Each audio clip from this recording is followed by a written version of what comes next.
नमस्कार दोस्तों, खबरों की खबर में आप सभी का स्वागत है। दोस्तों, अभी भारत के सबसे बड़े भीतराघाती पड़ोसी चीन को लेकर बेहद बड़ी खबर सामने आई।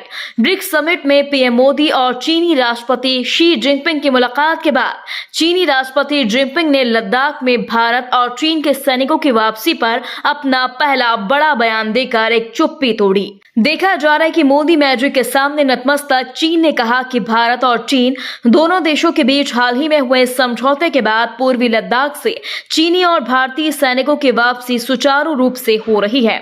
जी हां दोस्तों, चीन की विस्तारवादी चालाक नीति पर भारत के प्रधानमंत्री नरेंद्र मोदी की चाणक्य नीति हावी होती हुई नजर आ रही है। इसी के चलते भारत के प्रधानमंत्री नरेंद्र मोदी और चीन के राष्ट्रपति शी जिनपिंग ने रूस दौरे पर 23 अक्टूबर को रूस के कजान में ब्रिक्स सम्मेलन में मुलाकात की और द्विपक्षीय बातचीत में पूर्वी लद्दाख में वास्तविक नियंत्रण रेखा यानी एलएसी के पास से सैनिकों को पीछे हटने और गश्त को लेकर हुए समझौते का अनुमोदन किया, जिसकी आज मोदी से पहले चीन के राष्ट्रपति ने ही पुष्टि की। दोस्तों, चीनी विदेश मंत्रालय के प्रवक्ता लिन जियान ने शुक्रवार को बीजिंग में बताया कि भारत चीन सीमा क्षेत्र से संबंधित मुद्दों पर चीन और भारत के बीच हाल ही में हुए समझौते के तहत दोनों देशों की सेनाएं अपने अपने जवानों की वापसी में जुटी हैं और यह प्रक्रिया सुचारू रूप से चल भी रही है।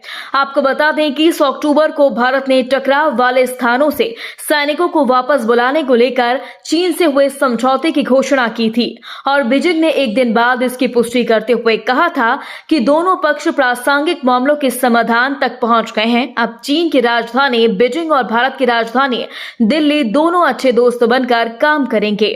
दोस्तों, चीनी राष्ट्रपति रक्षा मंत्री के बाद अब भारत ने भी इसकी पुष्टि की।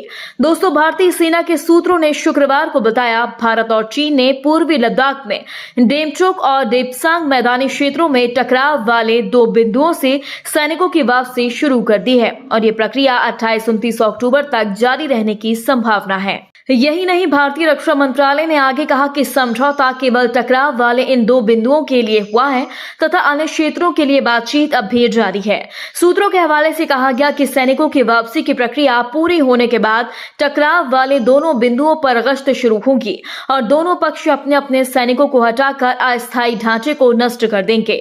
जी हां दोस्तों, रक्षा मंत्रालय और पीएमओ से जुड़े सूत्रों का कहना है कि अभी शांति वार्ता के तहत समझौता हुआ है, पर फिर भी सतर्कता बनी रहेगी।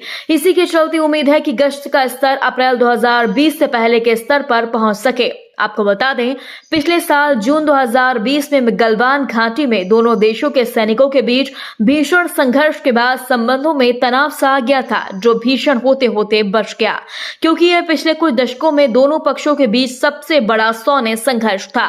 दोस्तों, विदेश सचिव विक्रम मिस्री ने 21 अक्टूबर को दिल्ली में संवाददाताओं से कहा था कि पिछले कुछ सप्ताह में हुई बातचीत के बाद समझौते को अंतिम रूप दिया गया और इससे 2020 में सामने आए मुद्दों का समाधान होने के तौर पर देखा जा रहा है। दोस्तों, जिस तरह से चीन और भारत के बीच समझौता हुआ, उम्मीद तो शांति वार्ता की ही की जा रही है, पर विस्तारवादी चीन कब गिरगिट की तरह रंग बदल दे, इस पर भी भारत अपनी नजर बनाए हुए है। दोस्तों, इस पूरी खबर पर आपकी क्या राय है, कमेंट बॉक्स में हमें जरूर बताएं।